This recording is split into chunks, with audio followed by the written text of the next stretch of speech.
Glad you're here and happy holidays. You found Bills by the Numbers, where we let the stats tell you where the Bills are at. We're presented by FanDuel. Make every moment more. Coming up, close games continue at a record pace league-wide. What does it mean? The 538's Josh Hermsmayer joins us to explain. Have you ever heard of the four-point play?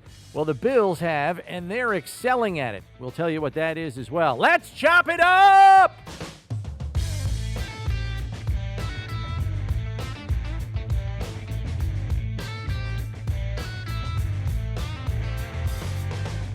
Season's greetings and welcome to Bills by the Numbers. Bills Wall of Famer Steve Tasker, Bills insider Chris Brown here with you. And our jumping off point this week begins with the record pace of close games in the NFL this season. Week 15 was a wild one, to say the least, with 3 comebacks of 17 points or more, multiple defensive touchdowns for walk-off wins, and of course, one-score finals. 6 teams, Buffalo and Minnesota on Saturday, along with Detroit, Jacksonville, Kansas City, and Las Vegas on Sunday, came back to win after trailing in the fourth quarter.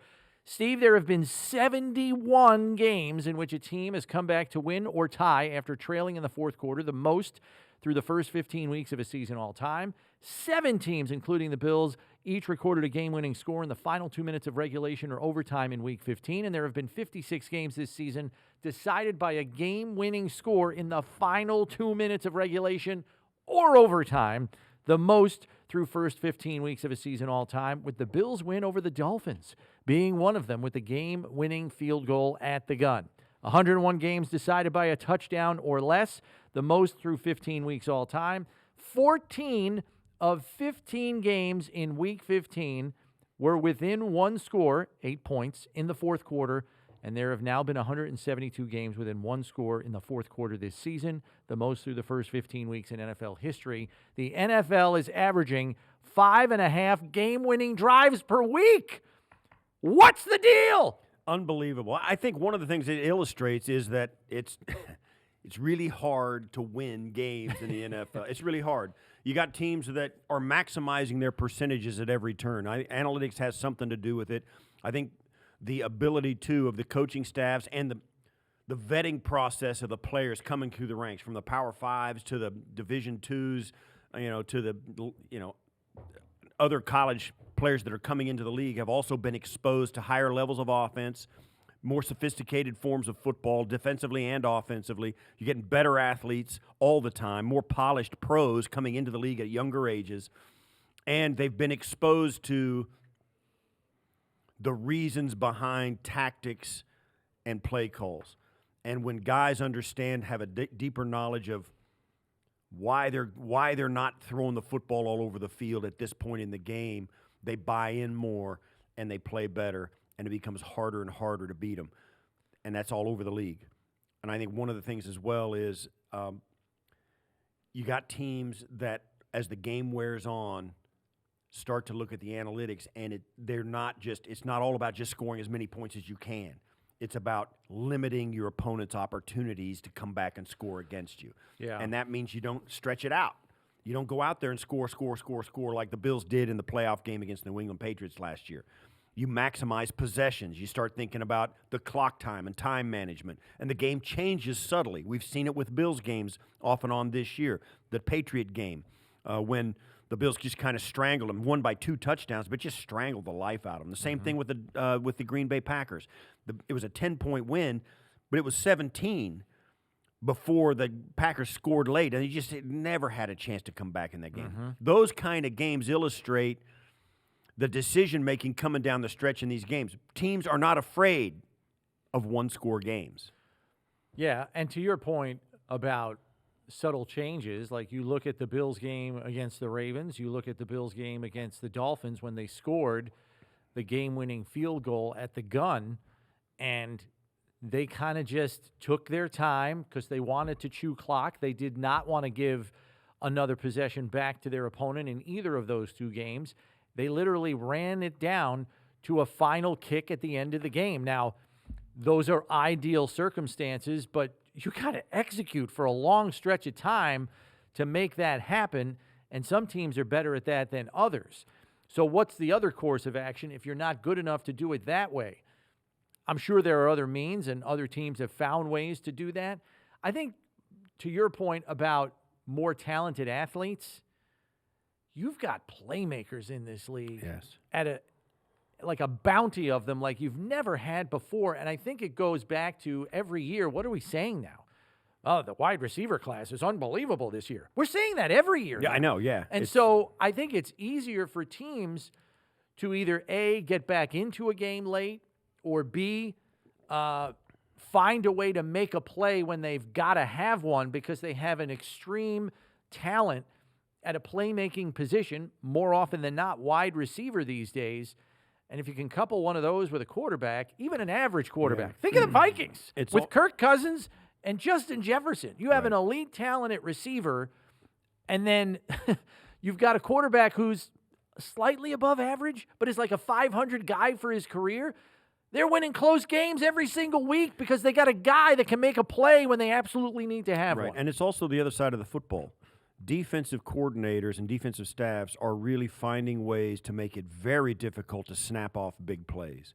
Somebody, even in the game this last week, the Bills against the Dolphins, you've got like Jordan Poyer, he jumped around underneath because he didn't believe Tua could make the throw. Tua makes the throw over the top, and they snap off a big play. Yeah, Waddle. You've got the only time you do that is when a defender makes a play or makes a gamble or somebody falls down because they're so good at keeping a lid on the defense. Even with supreme athletes like Jalen Waddle and Tyreek Hill, it really becomes more and more difficult for them to snap off big plays. Even the last couple of weeks, Tyreek Hill, fastest guy in the league, he gets a play because a cornerback falls down. Boom, easy touchdown. Or a ball squirts out of a pile.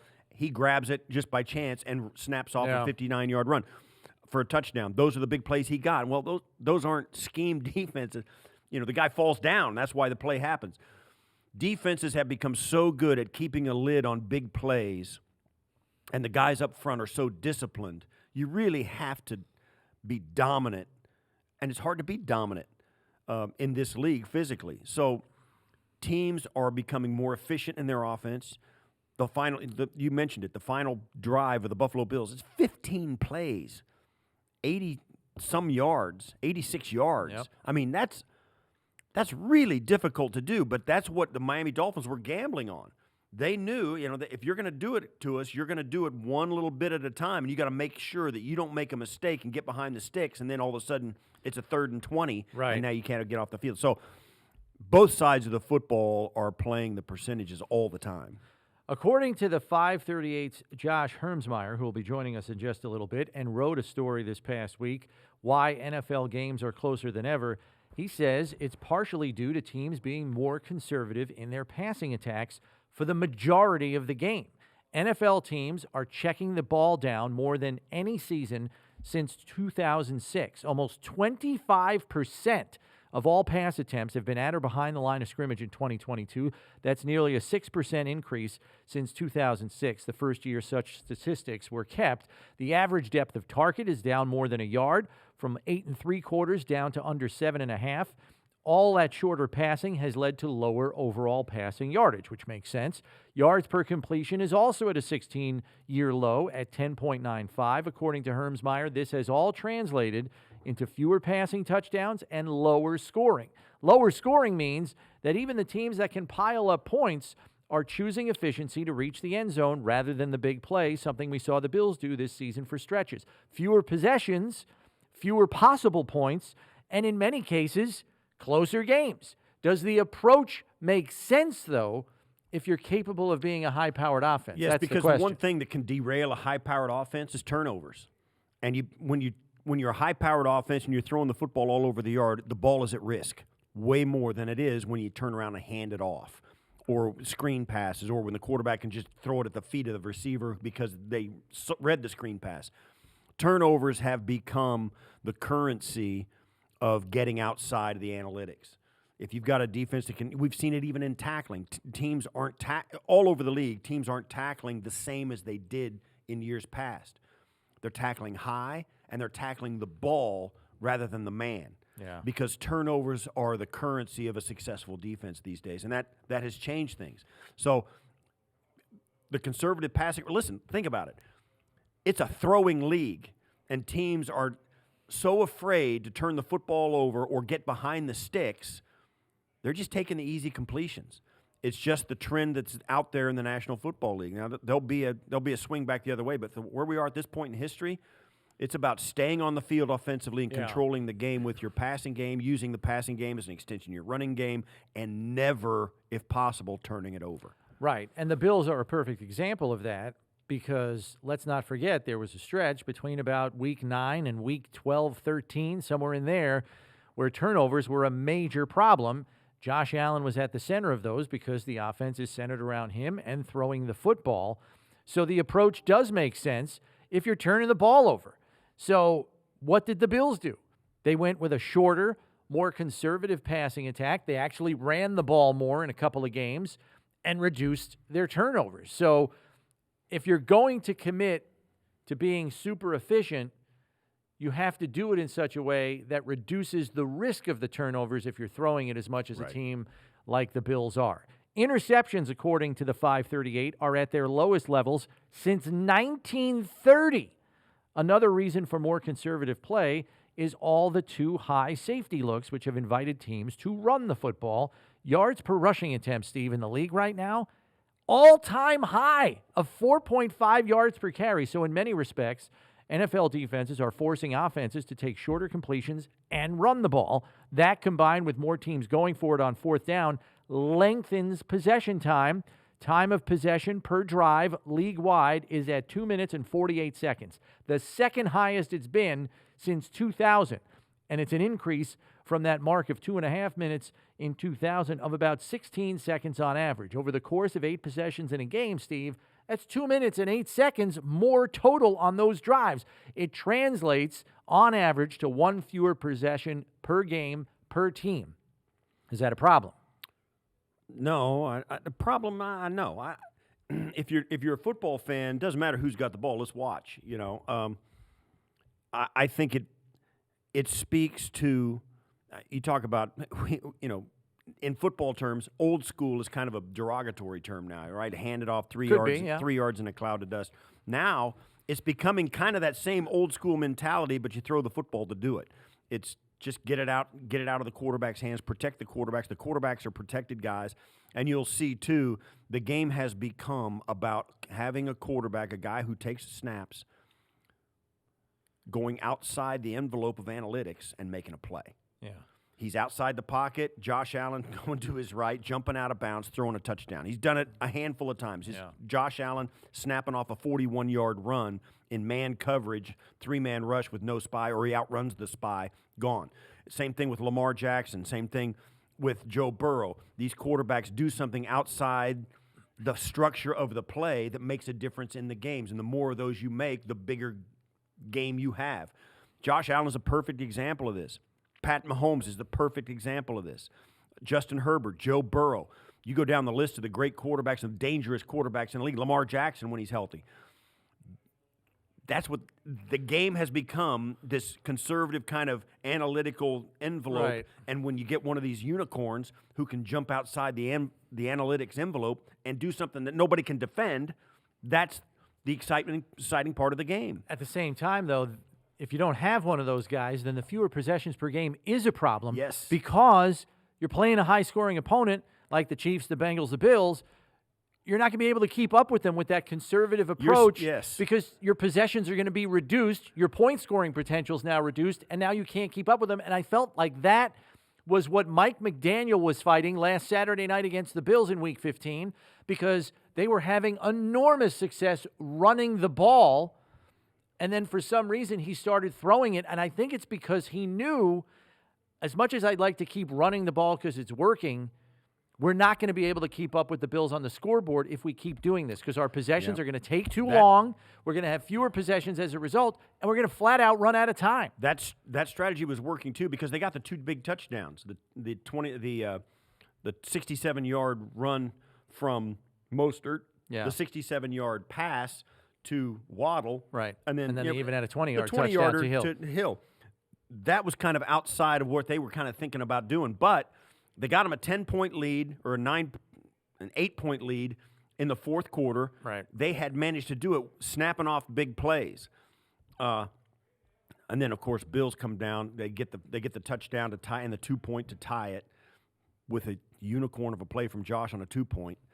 And then you're in a tied ball game again, and you've already used up all your quote of big plays for this game. The Bills aren't going to let you. Well, and you can't get off the field defensively. That's Right. the other problem. And then the Bills, are able to, because of Josh Allen and all that, they stay on the field. You're right. You're over there chugging along, Miami Dolphins getting 5 yards, 6 yards, snapping off an 8-yard run and all that, and the Bills go out there and Josh Allen snaps off a 41-yard run, and or a bad penalty that they got, which was pass interference, which was I'm standing here. I think it was a good call. I mean, the guy just ran over Isaiah McKenzie. He never looked for the ball either. All of that kind of stuff happens, and when you have to chug along and be efficient and score maybe points on most of your drives, at least, trying to stay in there with a high-powered offense like Buffalo, there's fewer things that can go wrong and still give you a chance. Right, and I think that's the difference between, Josh is a big difference between the Dolphins and Tua, but the other difference is the Bills are better at bend but don't break on defense. If you can couple a conservative but efficient offense with a bend but don't break defense, then you're really cooking with gas here. There's a term known as a 4-point play in football. It's when a red zone possession, third down play by an offense is stopped by the defense, forcing them to take a field goal instead of a touchdown and a successful PAT, a difference of 4 points. Essentially, the defense has taken 4 points off the board for their opponent. The 33rd team recently put together a chart of the NFL defenses that are most effective in making the so-called 4-point play. The teams that are doing that the best this season are the Bills and the Titans. 25% of the time, they get a third down stop in the red zone to force a field goal. Knowing that, Steve, that 6 of Buffalo's 11 wins this season have been by 1 score or less, those so-called 4-point plays loom pretty large, don't they? Yeah, absolutely. Particularly if you're in a game where the Bills' offense comes back and scores a touchdown on the next possession, then it's not only a 4-point play, it's an 11-point play. Because the Bills, you got to stop them. Yeah, you take 4 off the board for them, give 7 to yourself with your offense. That's an issue. And if you miss that field goal and the Bills go back on the next possession and score, then it's a 14-point swing. It's a wildly.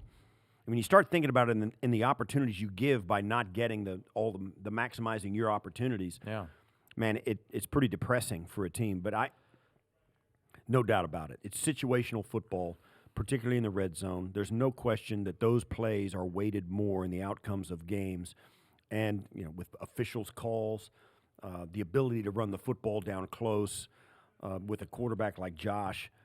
The 2-point play is an absolute perfect example of why the Bills are such a tough out.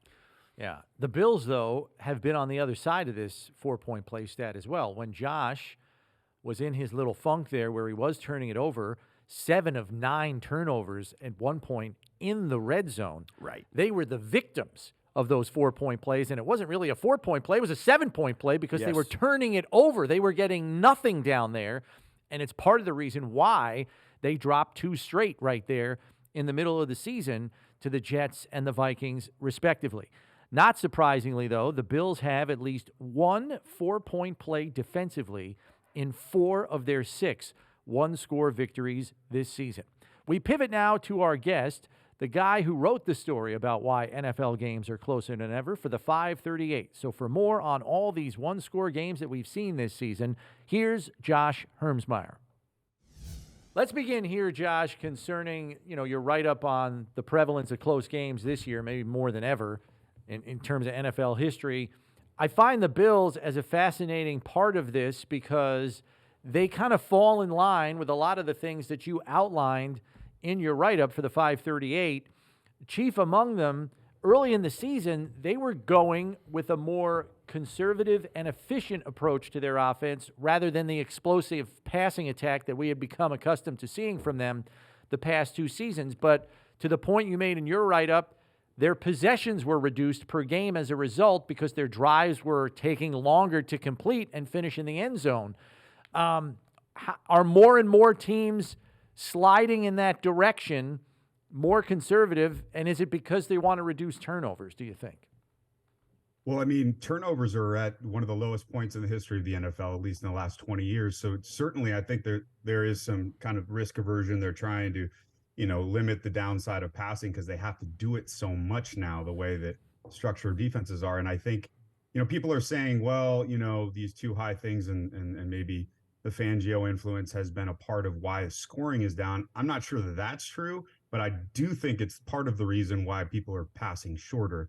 And someone made a great point the other day, and they said, the reason why a lot of teams did go to that kind of too high shell is that they were trying to stop people like Mahomes and Allen, right? Their crazy ability to hit the home run just from anywhere in any place, and so that makes a lot of sense that teams would run these type of defensive schemes against you guys and the Chiefs.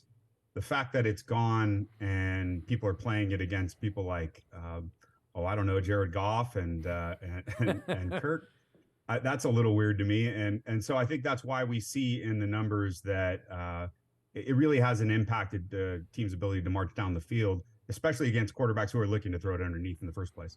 Well, we've seen the Minnesota Vikings set the record for the biggest comeback in NFL history recently, and my question is, with all these games, one-score game, why are these teams giving up like 3 17-point leads in the second half this last week? Why is it that these teams that are down, how are they getting off the hook? I actually have a really interesting answer to that, and it's my article this week.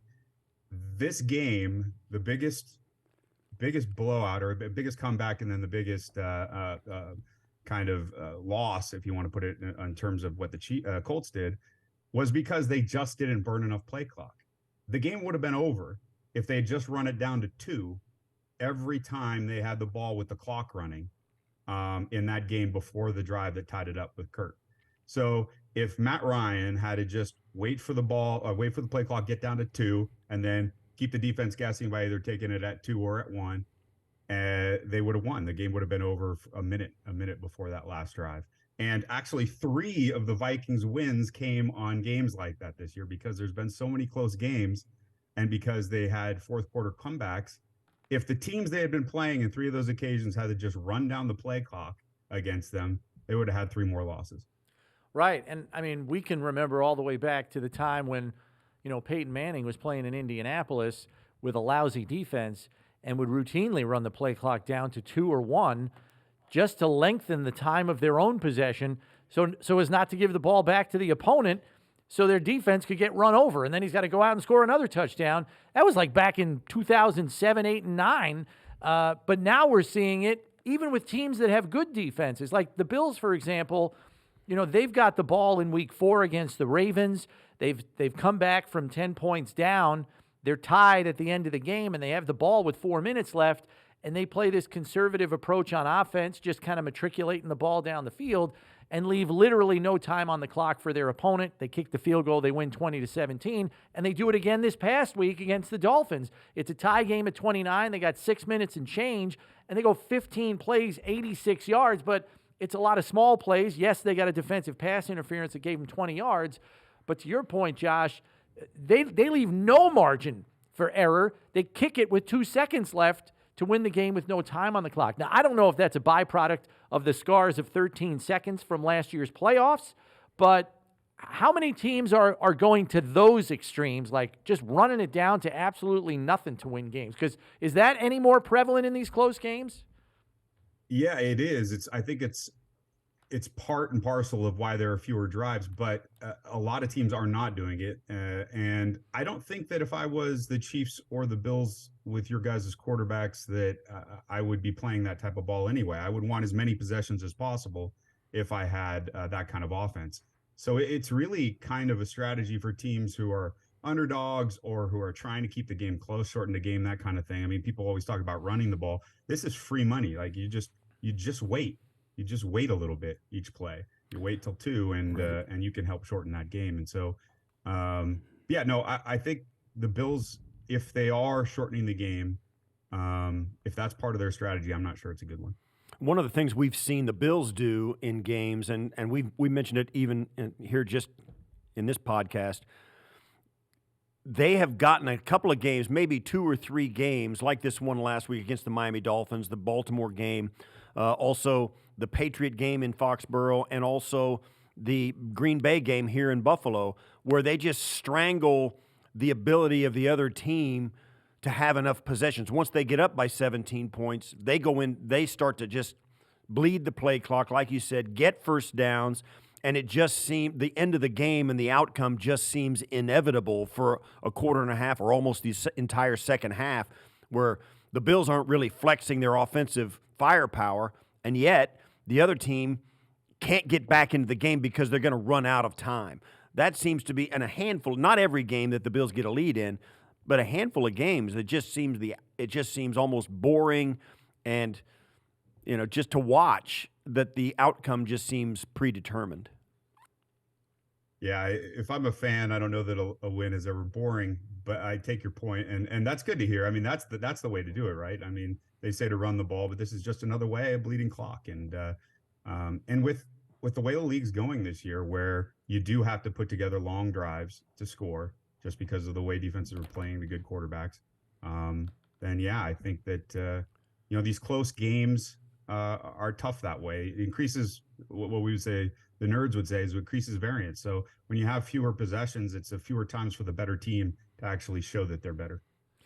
Last one I've got for you, Josh, concerns the stat that you pointed out, that right now, yards per rushing attempt in the league is at an all-time high of 4.5 yards per carry. Steve and I wonder about this sometimes. It is unquestionably a passing league and probably will be for a long time.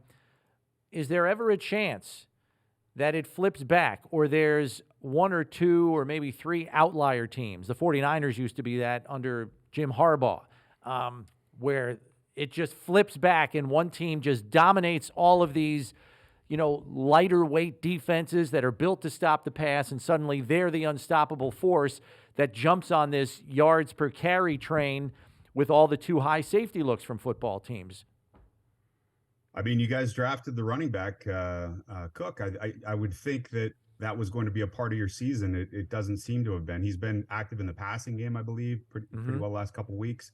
But yeah. I was expecting the Bills to really kind of lean into the run this year, just the way things were setting up. And no, it hasn't been the case. They've been leaning on Josh's legs again, which pretty effective. So I think that a big part of that rushing number is also these mobile quarterbacks.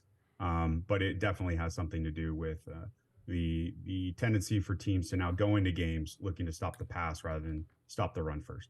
Last thing from me, Josh, and I know that you may not be able to answer this because it has to do with this season in and of itself. And the Bills start out scoring 31 on opening day against the Rams, and they score 41 against the Titans. Is there a trend within this season for these teams, to go out? I think the Bills win by 21. They win by 34, that kind of thing. They win by 35 points over the Steelers.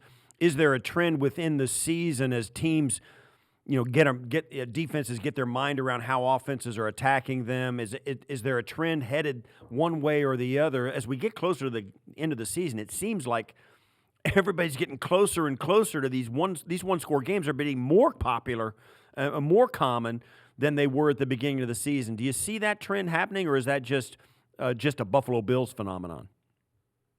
Yeah, no, it looks like the trend is going to continue this year, probably for another year, I think. But you have seen some deviations from it. Guys like in Los Angeles, the Chargers, they kind of played that too high stuff a little differently than a lot of teams have been doing this year. And I think what you're going to see is a move back to stopping the run next year, I think. But for the remainder of this year, I think you're going to see more of these close games because they're forcing teams to pass short and march down the field. I think that's especially in the playoffs, it's going to be a way to try to stop these teams with good quarterbacks. Good insight, Josh. Thanks as always for the time. We appreciate it. We'll continue to look for your stuff on 538. Thanks much. Thanks for having me. Time for the numbers game, and Steve is going to try to guess a bunch of NFL one-score game questions, all dealing with the 2022 season. We deal with the current here, Steve, okay? Are we ready? All right, let's go. Question number 1. Steve, can you guess the NFL team that has a perfect record this season in one-score games? They are unbeaten in one-score games. Philly. It is not Philadelphia. Minnesota. It is the Minnesota Vikings, 9-0. They should, instead of having Viking horns on the side of their helmet, they should be the ones with the horseshoes on the side. It's already an NFL record for most consecutive one-score They're victories. the most fortunate. They have 9. They're the most fortunate franchise. You want to talk about a lucky season, week after week after Well, week, play after play after play. They are absolutely fortunate. I totally agree. But last year, if you remember, they lost 4 games at the gun last year. I get it. So it's complete 180. And it evens out. And we have the analytics guys on here. They'll tell you over time, all that stuff evens out. So the Vikings are either getting back a bunch that they've gone against them, or they're playing with house money, one of the two, but it's going to even out for them. Question number 2, Mr. Tasker. What is Buffalo's record in one-score games this season? 4-2. You're close.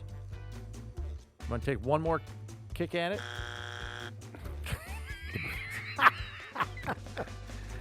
It's not 4-2. Oh gosh, no, I'm not going to take it. They are 6-3. 6-3. Oh, I knew that. One of those we talked about that. I think on our daily show, One Bills Live. One of those 3 losses was obviously to Minnesota in overtime. The others were Miami and the Jets earlier this season. Right. Question number 3. Which NFL team has won all their games this season by 1 score or less? Now, Minnesota's 9-0 in one-score games. They have more than 9 wins this season, so it's not them. There is an NFL team.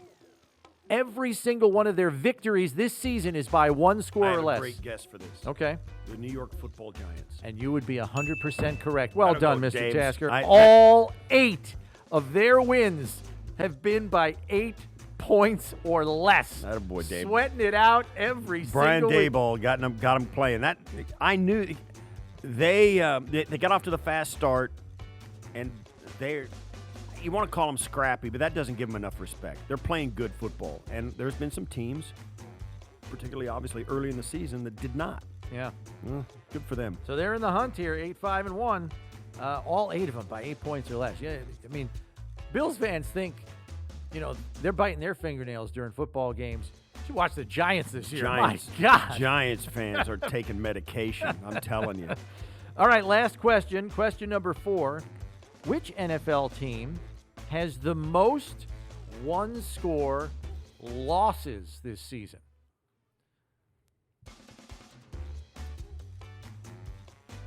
Houston. Houston has 6. They are not the leader.